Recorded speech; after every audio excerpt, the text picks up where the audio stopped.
kelompok akan mengambil undian untuk urutan maju, ya. Jadi ada 1 sampai 6. Jadi kalau dapat 1 berarti maju duluan. 2 dan seterusnya. Silakan. Perwakilan.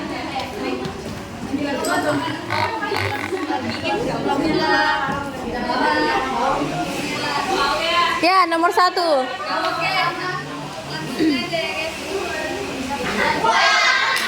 Yang 1 siapa yang belum?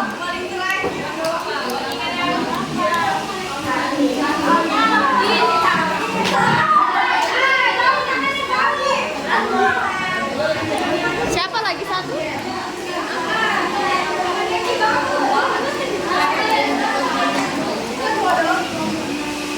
Udah semua boleh satu. Cuma 5 ya, baru 6 ya. Assalamualaikum warahmatullahi wabarakatuh. Waalaikumsalam warahmatullahi wabarakatuh. Ini kami kelompok 5 akan kami akan menjelaskan tentang isu politik pilkada 2024 yang akan dijelaskan oleh Fatul Jana.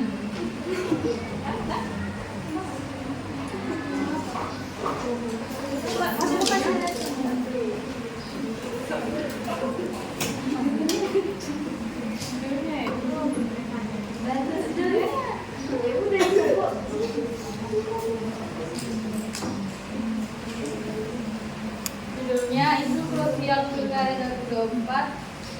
Erwin minta awas kecanggihan teknologi AI. Pertanyaan 1, coba tulis kembali judul yang kamu baca, yaitu isu krusial pilkada 2024. Erwin minta awas kecanggihan teknologi AI. Kedua, apa yang kamu pahami dari judul tersebut? Rumuskan dalam kalimat baru pemahamanmu tersebut. Judul tersebut menunjukkan bahwa pada pilkada 2024 bahwa kecenderungan kecerdasan buatan AI harus diwaspadai karena dapat berdampak pemilihan umum. Nomor 3, apa kata kunci dalam paragraf pertama? Yaitu kecanggihan teknologi artificial intelligence. Keempat, rumuskan kembali dalam kalimat baru pernyataan umum dalam paragraf pertama berdasarkan kata kunci yang kamu temukan. Pada pilkada 2024, kecanggihan artificial intelligence harus diwaspadai agar tidak disalahgunakan. Yang kelima, apa kata kunci pada paragraf kedua? Beradaptasi dengan teknologi informasi. Selanjutnya akan dibacakan oleh Engki Dwi Ayu.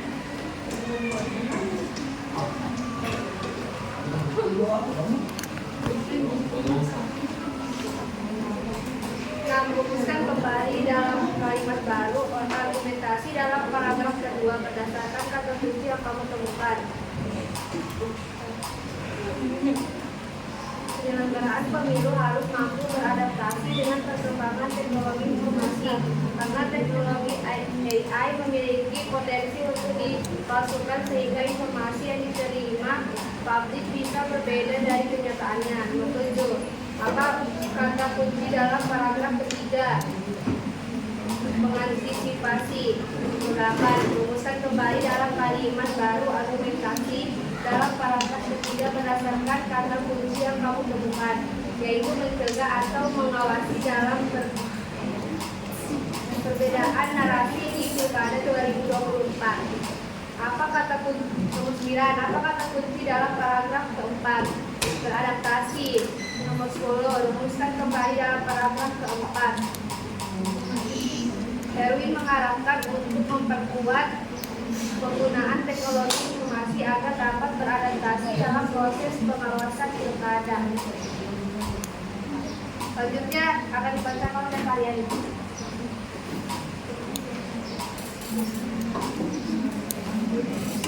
Nomor 11, apa kata kunci dalam paragraf ke-6? Canggihan teknologi. Nomor 12, rumuskan kembali dalam kalimat baru dalam paragraf kelima berdasarkan kata kunci yang kamu temukan. Kecanggihan teknologi harus dipergunakan secara bertanggung jawab. Nomor 13, apa kata kunci dirinci dalam paragraf 26. Kapasitas nomor 14 dirumuskan kembali dalam kalimat baru penegasan dalam paragraf 6. Bawaslu berusaha untuk meningkatkan kapasitas untuk menelaah suatu informasi. Nomor 15, apa saja fakta-fakta yang disajikan dalam tulisan tersebut? 1. Kecanggihan teknologi. 2. Kemampuan dengan teknologi AI. 3. Erwin meminta KPU dan Bawaslu untuk beradaptasi dengan penggunaan teknologi informasi. Selanjutnya dibacakan oleh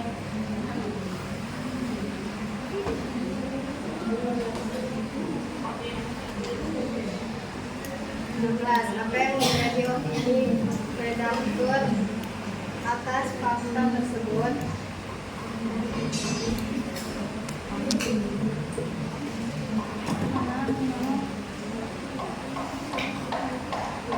Kekhawatiran bahwa kecanggihan teknologi AI dapat digunakan untuk tujuan yang tidak bertanggung jawab. 17. Menurutmu tanggapan redaktor tersebut ditujukan kepada masyarakat atau pemerintah? Kepada pemerintah. 18. Bagaimana sikap terhadap peristiwa tersebut? Menolak atau netral, bersikap mendukung karena upaya pengawasan yang benar pada teknologi AI. 19. Bagaimana saran atau rekomendasi redaksi terhadap pihak yang diikuti dalam teks editorial tersebut? Redaksi merekomendasikan agar pihak berwenang dan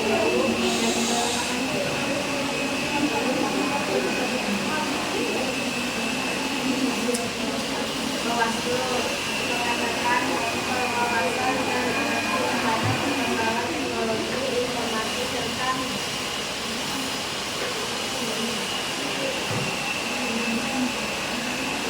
bekerja sama dengan mereka untuk penyelidikan penyebaran hoax dan informasi. 20. Buatlah ringkasan dengan menggunakan jawaban-jawaban sebelumnya.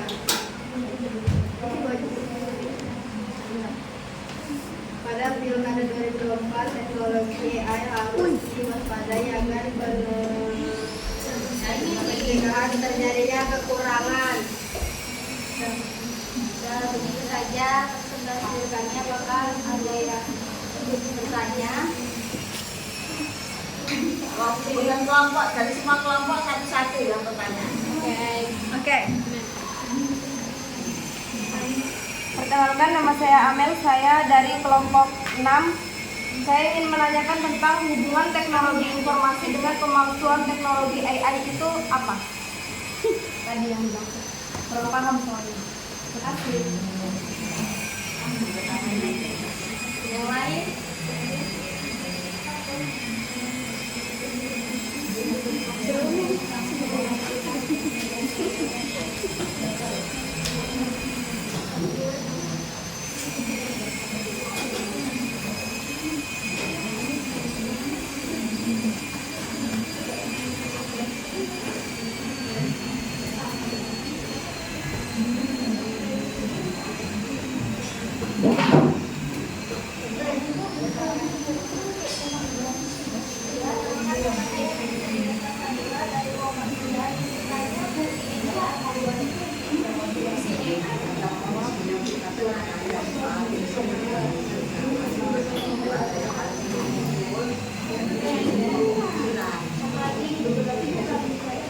Apakah ada yang bertanya lagi?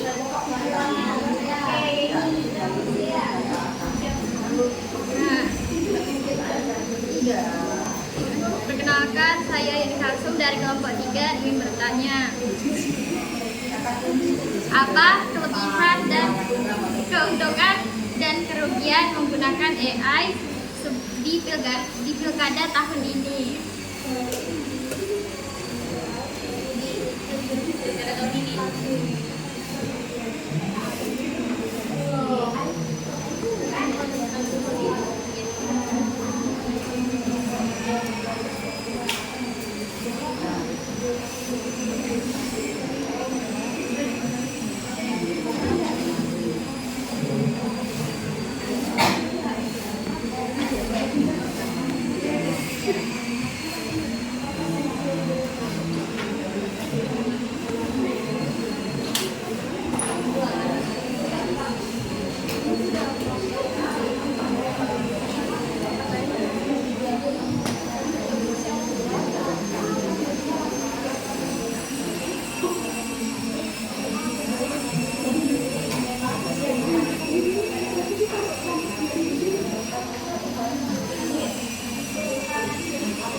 AI.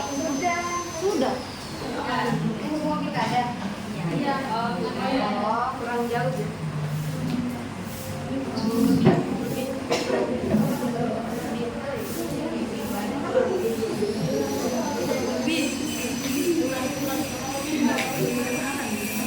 Hubungan teknologi informasi dengan AI itu apa? Nah, kalau teknologi informasi itu kan teknologi yang menghasilkan data atau informasi, sedangkan AI itu apa ya, membuat teknologi teknologi cermat itu yang menghasilkan data dengan cepat itu. Jadi ya itu mereka itu bekerja secara sinergis gitu. Itu jadi kayak teknologi informasi itu ya informasinya, kalau itu yang apa yang Ringkas. Ya. Apa lagi pertanyaan? Pertanyaan kedua dari Nisha yaitu fungsi dari AI. Fungsi dari AI itu memberikan banyak informasi serta memudahkan untuk mendapatkan informasi yang lebih jelas dan tidak akurat, memudahkan cepat.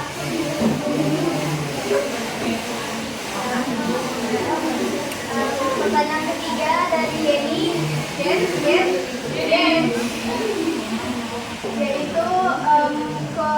kelebihan atau keuntungan AI dengan pilkada.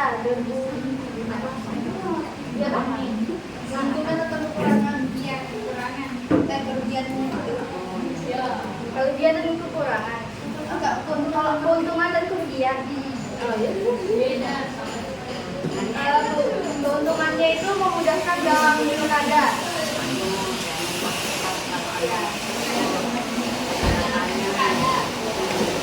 Kerugian itu ada ancaman kebocoran uang, pemalsuan suara. Dan pertanyaan terakhir dari dunia, yaitu hubungan pilkada dengan AI. Hubungan pilkada dengan AI adalah kemungkinan adanya manipulasi informasi sama adanya ancaman hoax. Apakah ada yang kurang dipahami dari jawaban kita? Tidak. Baik, sekian dari presentasi kami. Apabila ada salah kata, mohon maaf. Wassalamualaikum warahmatullahi wabarakatuh. Waalaikumsalam warahmatullahi wabarakatuh. Tepuk tangan plus untuk Silakan untuk kelompok satu. Hasilnya nanti staples dengan nama-namanya kasihkan ke ibu ya. Pertanyaannya, jawabannya, hasil diskusinya dan editorialnya ya. Nanti kasihkan ibu staples, kemudian jangan lupa nama kelompoknya ya. Ya nggak apa-apa, nanti menyusul di print atau ditulis terserah kamu ya. Ganti kelompok dua. Kelompok urutan bukan kelompok dua ya, yang urutan maju kedua. Siapa? Ya halah.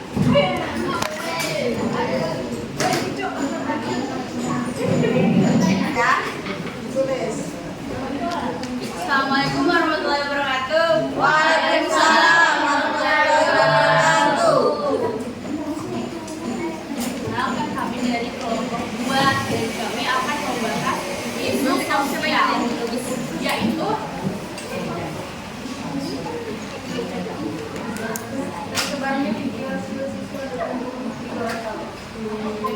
Oh iya iya. Ini naik sama guru video shoot. Pasya Pratiwi.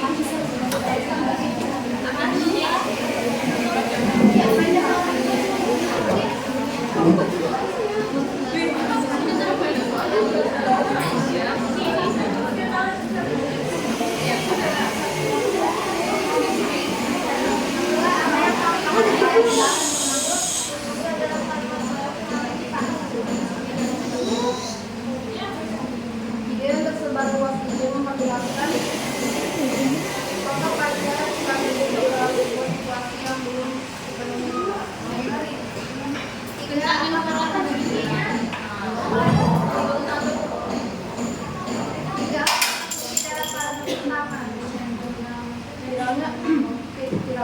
Pasha tadi Ketua OSIS nomor 1 Gorontalo.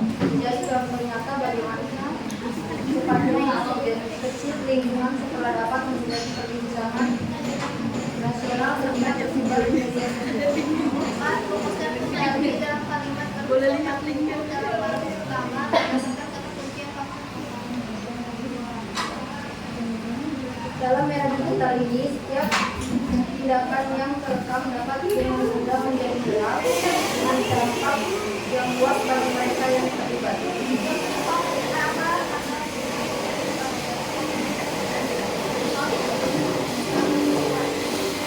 Sebagai Ketua OSIS di Mansati Gorontalo, masih strategi memegang peran penting di sini. Terdapat di dalamnya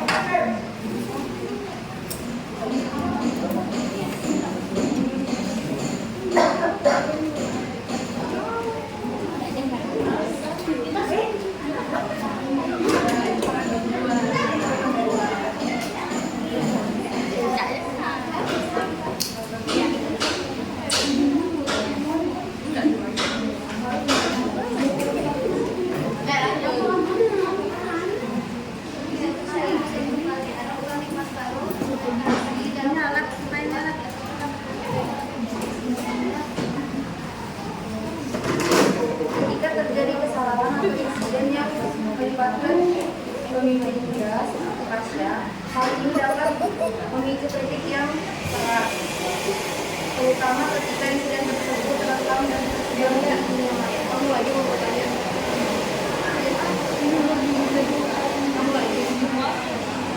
Kamu lagi dulu apa kata kunci dalam jadi kamu pasti yang nggak itu pertanyaan saya dirinya bilang bahwa itu yang dulu menjadi sorotan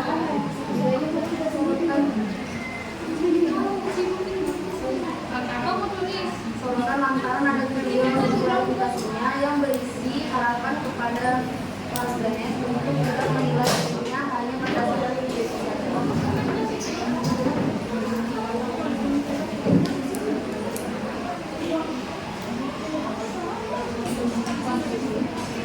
pertama rumuskan kembali dalam kalimat yang argumentasi dalam bab 3 kebiasaan soal Pertama, rumuskan kembali dalam kalimat baru argumentasi dalam bab 3 berdasarkan kata kunci yang kamu tentukan.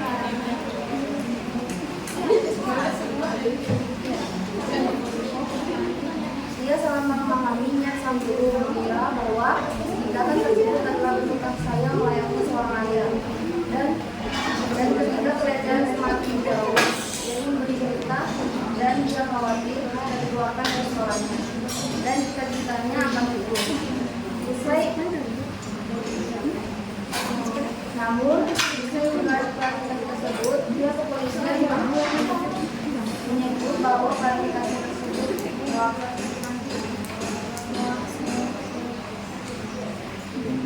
Gadis Putra Gorontalo menyatakan bahwa korban sudah tidak memegang sehingga video tersebut dipastikan.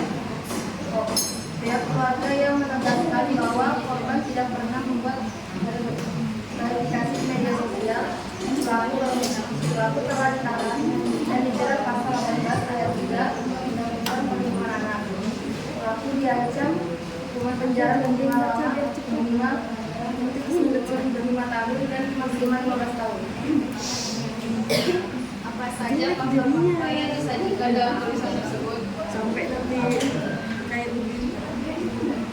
Dalam pernyataannya, Pasha mengungkapkan bahwa ia menjalani kehidupan yang kesulitan sejak ditinggal oleh orang tua.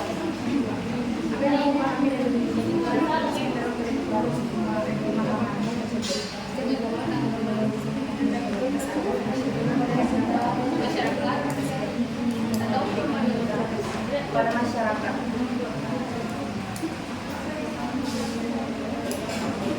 Bagaimana sikap redaksi terhadap tersebut? Mendukung, menolak, atau netral? Butler merasa dengan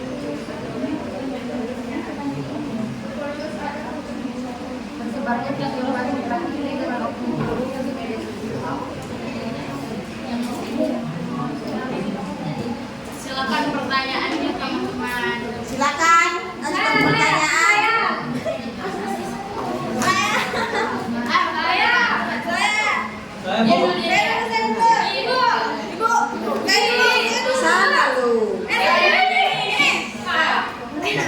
Kelompok berapa, namanya siapa gitu loh. Perkenalkan, nama saya Siti Aisyah, saya dari kelompok 6. Yang saya akan tanyakan adalah jika video tersebut viral, apa saja dampak bagi kita sebagai pelajar? Dampaknya grandiosis dan lihat saya seksi menjawabannya.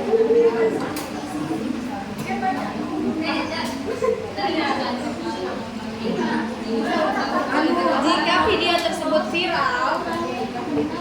video tersebut viral, apa saja dampak bagi kita sebagai pelajar?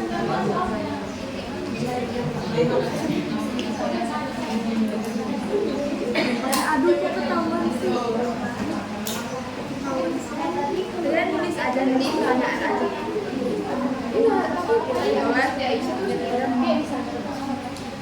Jadi bisa baca tulisan aku berdiri.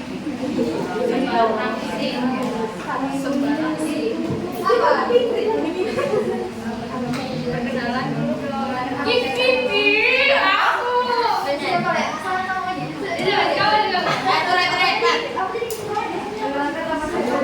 Dari kelompok 3 dan dampak ini siapa yang salah? Iya.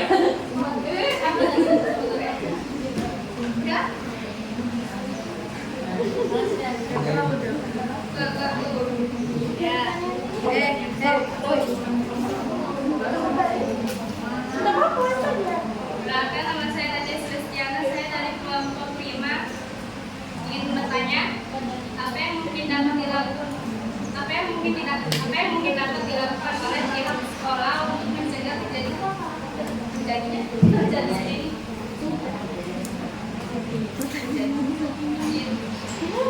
Apa yang mungkin dapat dilakukan oleh pihak sekolah untuk mencegah kejadian seperti ini untuk terjadi lagi?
Kenapa hal tersebut bisa terjadi di antara siswa dan guru?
Ayo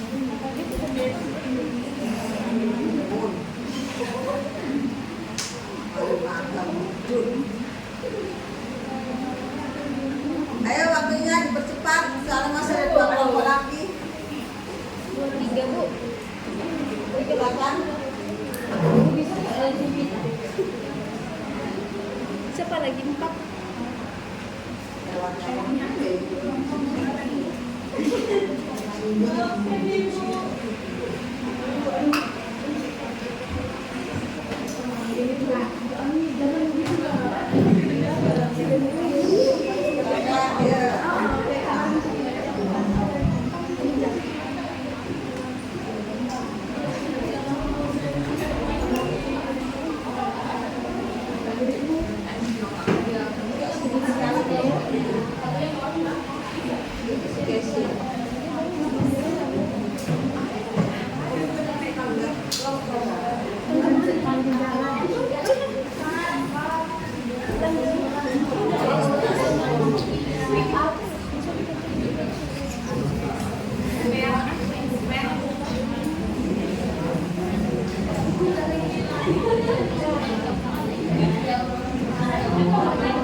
Ada yang jawab, ada yang bicara.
Kami akan menjawab dari kelompok 6 Indonesia.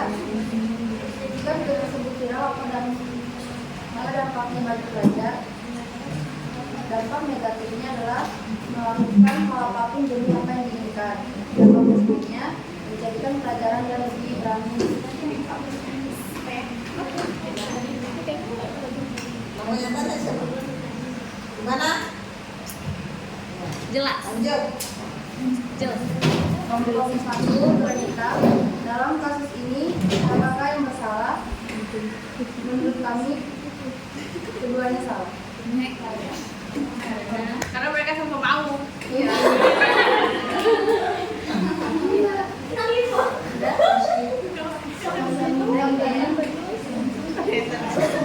Pertanyaannya siapa yang salah, ya kan? Siapa? Salah. Ini menurut ini jangan kau usah jawab. Menurut kalian salah. Kenapa?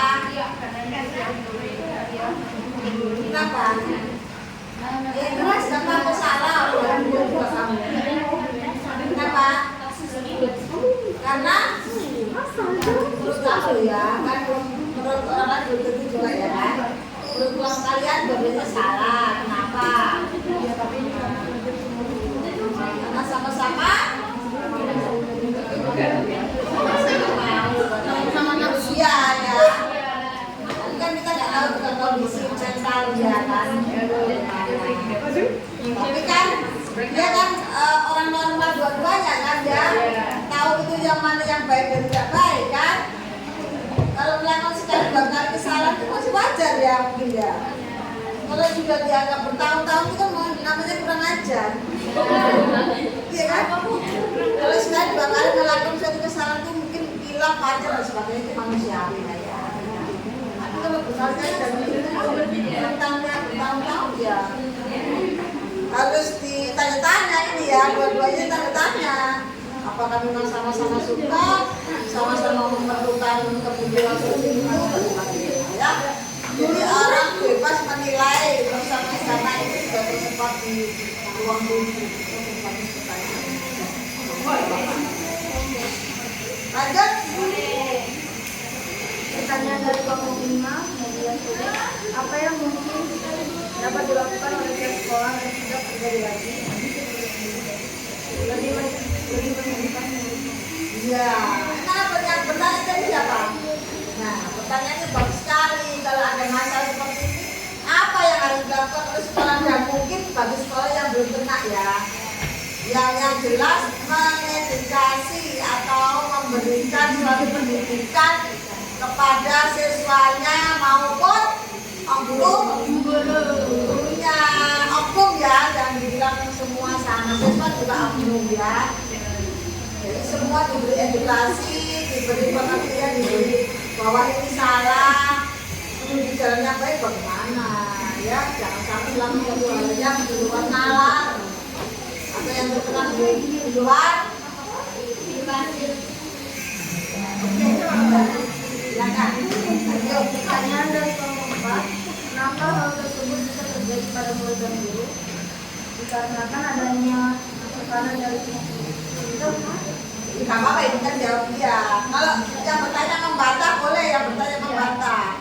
Dia menjawab kenapa ini terjadi karena ada tekanan dari guru. Nah terus yang bertanya tidak mau, udah ini tidak menekan, tidak kita nggak tahu juga ya permasalahannya misalnya kan dia kan selalu klarifikasi seperti itu ya. Nggak tahu bagaimana kondisinya seandainya kita di posisi itu apa yang terjadi ya.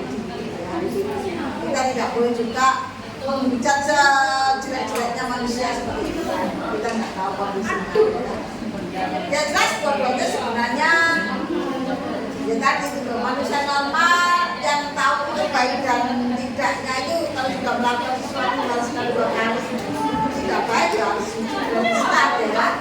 Tapi karena belajar baik tidak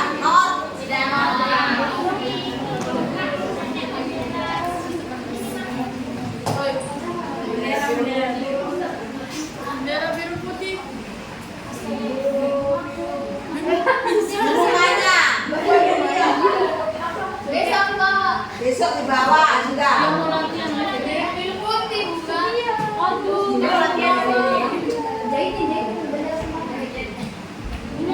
Jadikan dulu mini-mini. Sekian dari kelompok kami. Wassalamualaikum warahmatullahi wabarakatuh. Waalaikumsalam warahmatullahi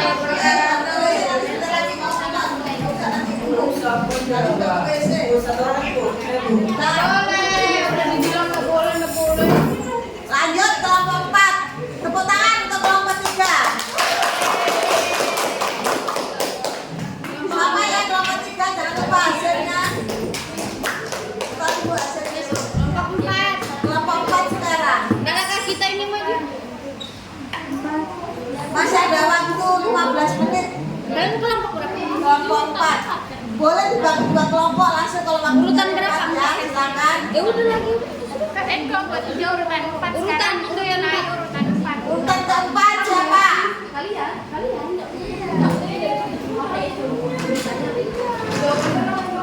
Kan di kertas sudah, yang itu anunya nggak ada penting kan? Wih, langsung mukanya. Langsung mukanya Cak dong.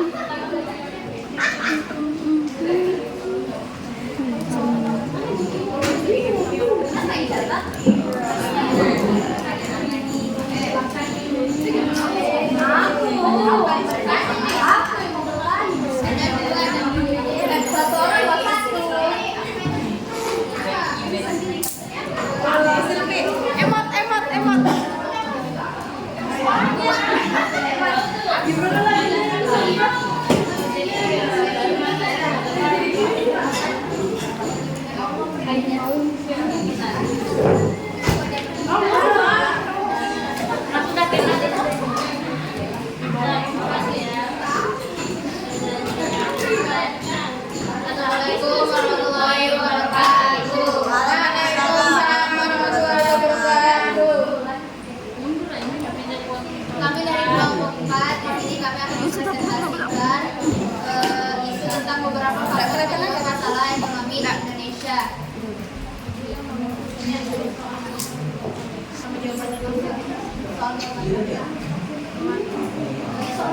Apa yang kamu pahami dari judul tersebut? Rumuskan dalam kalimat baru pemahaman tersebut.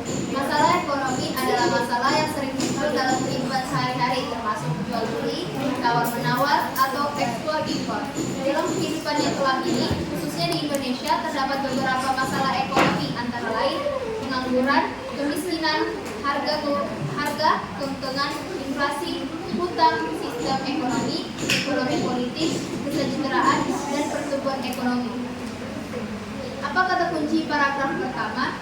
Masalah ekonomi adalah masalah yang muncul ketika keinginan dan kebutuhan melebihi sumber daya tersedia.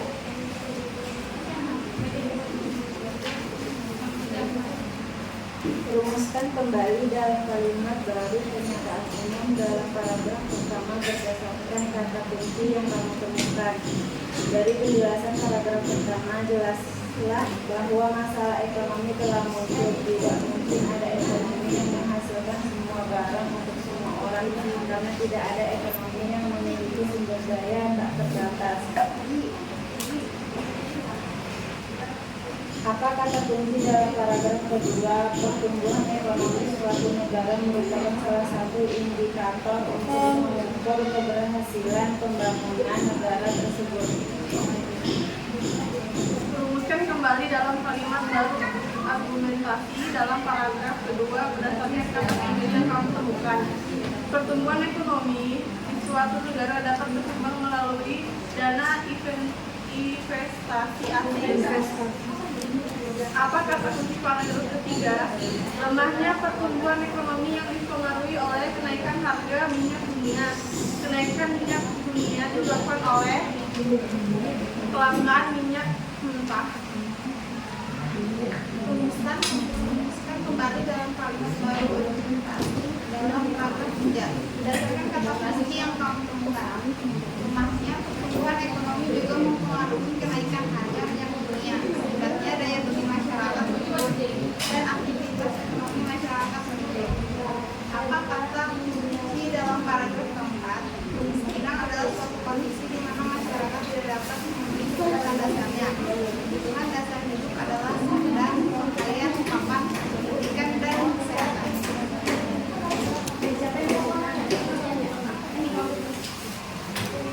Rumuskan kembali dalam kalimat baru argumentasi dalam paragraf berdasarkan kata kunci yang kamu temukan. Kemiskinan merupakan akibat dari berkurangnya pendapatan masyarakat. Masyarakat umumnya terpengaruh oleh penurunan daya beli kebutuhan pokok. Apa kata kunci paragraf kelima? Pengangguran diartikan sebagai orang-orang yang tidak bekerja.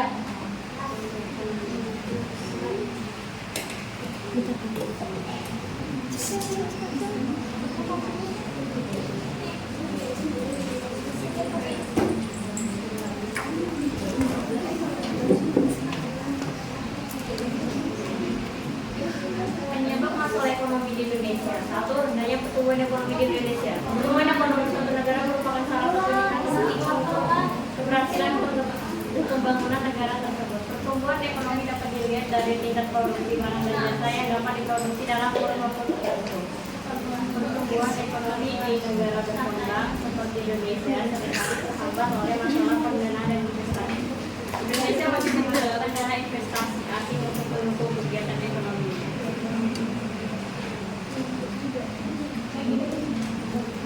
Lemahnya pertumbuhan ekonomi juga dipengaruhi oleh kenaikan harga minyak dunia. Kenaikan harga minyak dunia disebabkan oleh kelangkaan minyak mentah.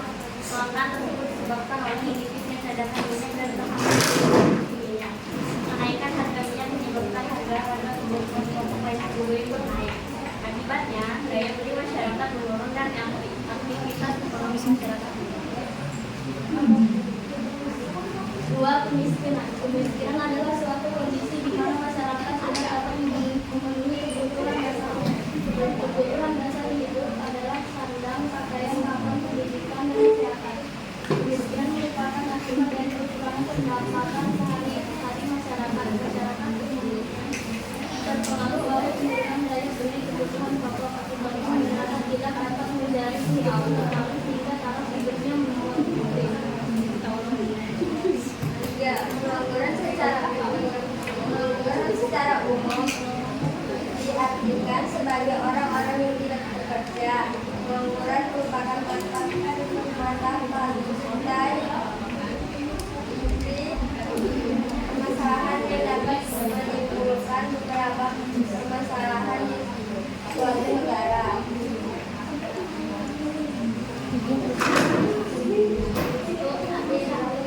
Pengangguran disebabkan oleh ketidakseimbangan antara jumlah angkatan kerja dengan jumlah lapangan kerja atau kesempatan kerja. Akibatnya banyak tenaga kerja yang tidak dapat menyerap oleh lapangan kerja sehingga terjadi pengangguran.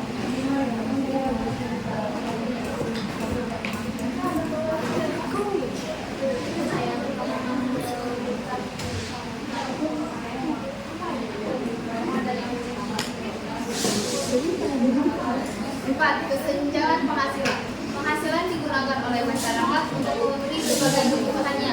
Dalam masyarakat, untuk memenuhi kebutuhannya ada kelompok berpenghasilan tinggi dan kelompok berpenghasilan rendah.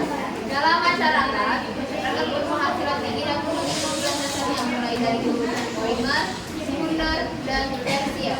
Pada saat yang sama, masyarakat berpenghasilan dasarnya meskipun mereka memiliki kebutuhan yang paling mendasar. Perbedaan kelompok masyarakat dengan pendapat tertentu memunculkan isu disparitas pendapatan. Oleh karena itu, pemerintah perlu berperan dalam pemerataan distribusi pendapatan ini. Hal ini dilakukan untuk menyeimbangkan kemampuan masyarakat dalam menikmati hasil pembangunan. Selain itu, upaya pemerintah untuk mencapai pemerataan pendapatan bertujuan untuk mengurangi ketimpangan di masyarakat dan isu perubahan sosial di masyarakat. 5. Inflasi. Menurut data BPS, inflasi Indonesia pada tahun 2000 Ada yang lebih tajam lagi. 3,79%. Inflasi yang terjadi di Indonesia disebabkan oleh menurunnya permintaan beragam, sedangkan permintaan barang dan jasa tidak sebanding dengan kapasitas produksi dan peningkatan biaya produksi. Inflasi ditandai dengan kenaikan harga umum barang dan jasa. Hal ini akan menyebabkan penurunan daya beli masyarakat terhadap barang dan jasa. Inflasi berdampak pada lesunya aktivitas ekonomi, kurangnya kepercayaan masyarakat terhadap kinerja pemerintah, kelemahan rupiah, dan ketidakstabilan perekonomian negara. Asal-usul inflasi dapat diklarifikasi menjadi dua, yaitu inflasi yang didorong oleh permintaan dan inflasi yang didorong oleh belanja. Utang luar negeri. Indonesia memiliki utang luar negeri yang sangat besar, lebih dari $1 miliar. Setiap kementerian memiliki utang. Indonesia merupakan negara utang luar negeri terbesar ketiga di dunia setelah Brazil dan Meksiko. Utang yang termasuk menyebabkan berbagai masalah ekonomi, misalnya nilai rupiah yang terus menurun. Utang pemerintah Indonesia harus dilunasi setelah memperhitungkan dengan cermat dan mempertimbangkan situasi keuangan Indonesia. Proses penagihan utang sudah diatur sejak Sedemikian rupa sehingga dibuat regulasi antara instansi pemerintah tidak sewenang-wenang dalam menerima utang. Di tengah masa-masa seperti ini, pemerintah seolah-olah terlilit utang untuk menutupi defisit APBN agar dapat terus mencapai pembangunan negara agar perekonomian tetap berfungsi. Selain itu, minat terhadap tingkat global juga diperbarui dirilis oleh Indonesia. Meningkatnya minat terhadap Meningkatnya minat terhadap pendidikan ketika Indonesia memegang kualitas dalam kita yang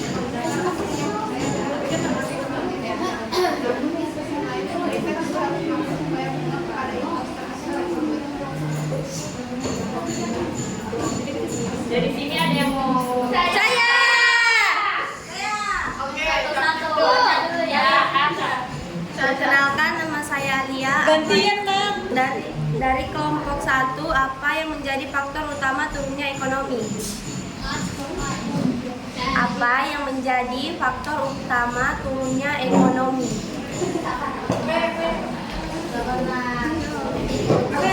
Ada lagi? Aku. yang sama soal itu. makanya sabar. Acak kelompok berapa? 1. Kelompok 2.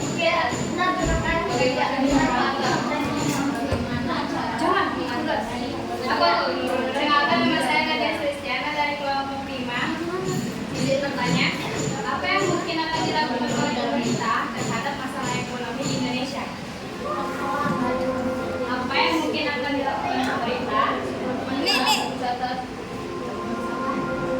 Dari kelompok 6. Kenapa bisa ada kenaikan harga?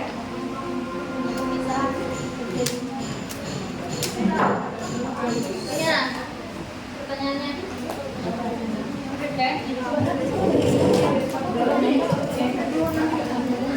Nadia apa?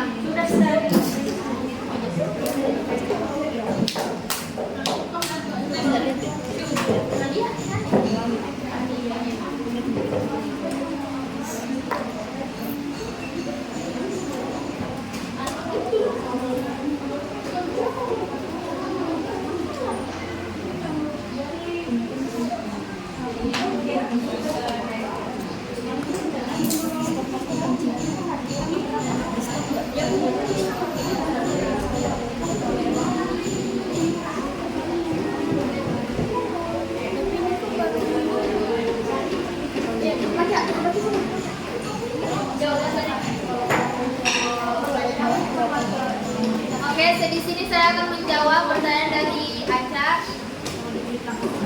Faktor utama yang menyebabkan turunnya ekonomi antara lain: 1. Pengurangan konsumsi. Jika masyarakat mengurangi belanja, permintaan barang dan jasa menurun.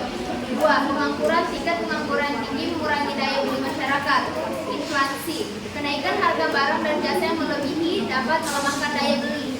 Kebijakan pemerintah. Kebijakan fiskal dan moneter yang kurang tepat dapat memperburuk kondisi ekonomi. Ketidakstabilan politik. Ketidakstabilan Ringkas yang lebih jelas saja jawabannya.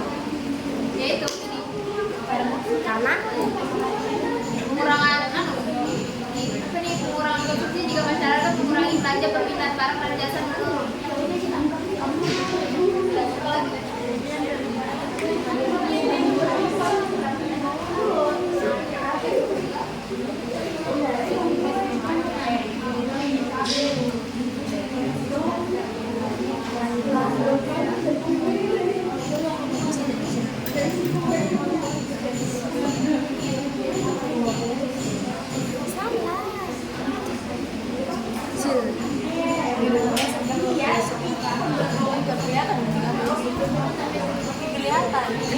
enggak kelihatan.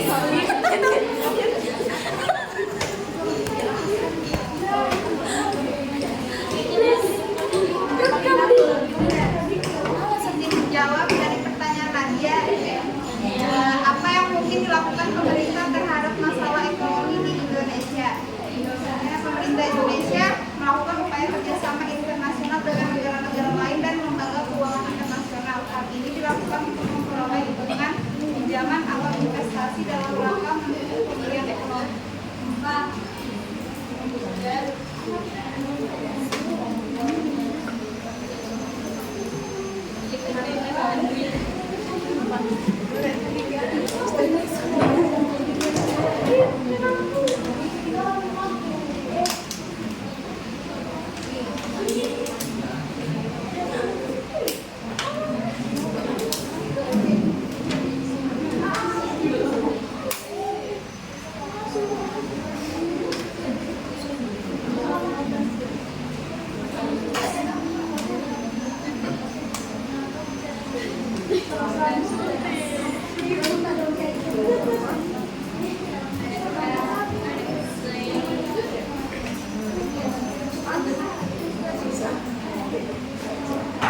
Ada tinggal satu pertanyaan.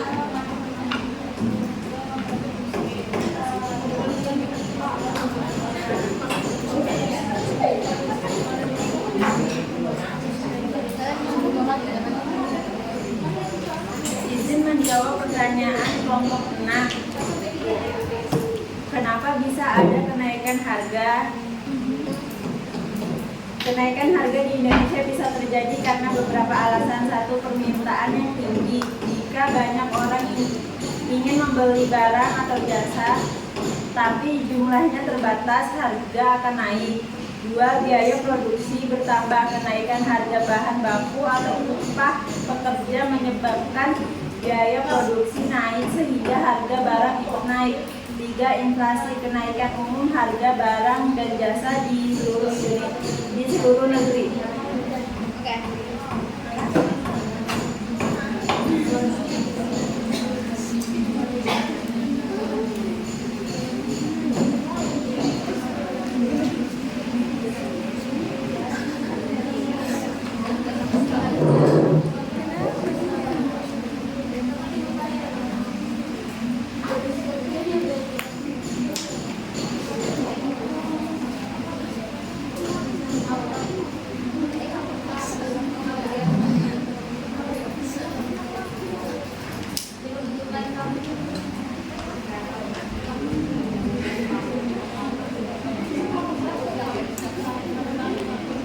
Izin menjawab dari pertanyaan kelompok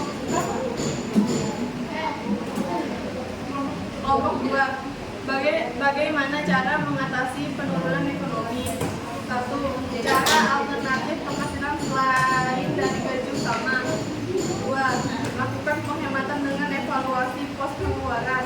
3. Pastikan membayar cicilan atau hutang lainnya. Sudah, sekian dari kami. Assalamualaikum warahmatullahi wabarakatuh. Waalaikumsalam warahmatullahi wabarakatuh. Waktunya sudah habis, jadi nanti kita lanjutkan tinggal satu aja ya.